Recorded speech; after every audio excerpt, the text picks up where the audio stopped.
Shalom saudaraku yang dikasihi oleh Tuhan Yesus. Sebelum kita mengawali renungan kita, mari kita berdoa terlebih dahulu. Tuhan Yesus, saat ini kami datang kepada Tuhan, merendahkan diri kami, bersyukur untuk setiap hal yang Tuhan sudah karuniakan di dalam kehidupan kami. Dan kami akan mendengarkan firman Tuhan, berikan kami hikmat supaya kami bisa memahami suara Tuhan. Terima kasih Tuhan, haleluya, amin. Cara yang berbeda. Ulangan 14 ayat 1 dan 2. Kamulah anak-anak Tuhan Allahmu, janganlah kamu menoreh-noreh dirimu ataupun menggundul rambut di atas dahimu karena kematian seseorang. Sebab engkaulah umat yang kudus bagi Tuhan Allahmu, dan engkau dipilih Tuhan untuk menjadi umat kesayangannya dari antara segala bangsa yang di atas muka bumi.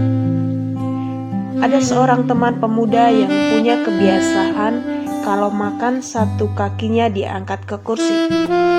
Dia tidak peduli sedang makan di warung atau di pantry kantor atau ketika berada di rumah temannya. Selalu seperti itu.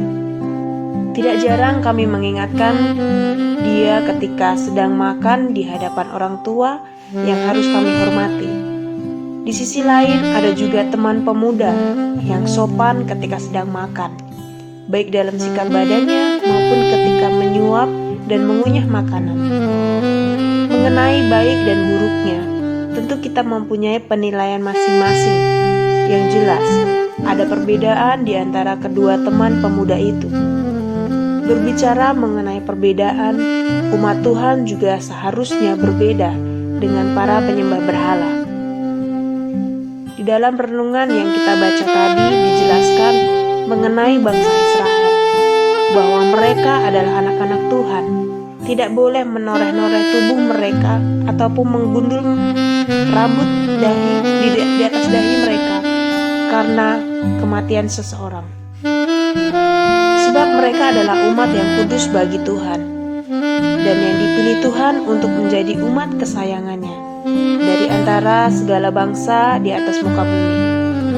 Menoreh-noreh diri, menggundul rambut di atas dahi karena suatu perkabungan adalah cara yang dilakukan oleh orang-orang kafir atau para penyembah berhala.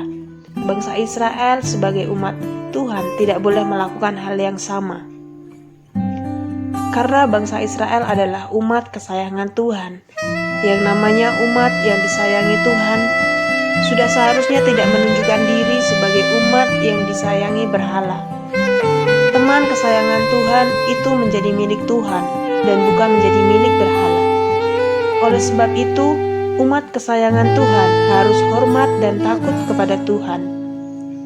Kita juga disebut sebagai umat Tuhan, namun tanpa kita sadari, seringkali kita melakukan hal yang sama dengan orang yang belum percaya.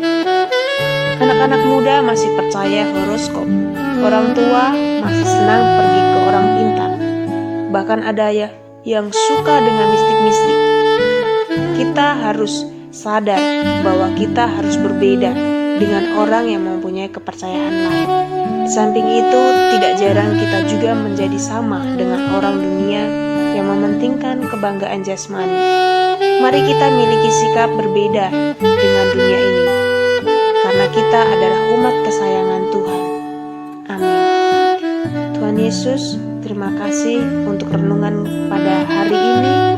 Biarlah kami menjadi umat kesayangan Tuhan yang benar-benar melakukan perintah Allah. Jauhkan kami Tuhan dari keinginan-keinginan daging atau keinginan-keinginan kami untuk menyembah berhala. Biarlah Engkau sendiri yang menjadi Tuhan dan Juru Selamat di dalam kehidupan kami.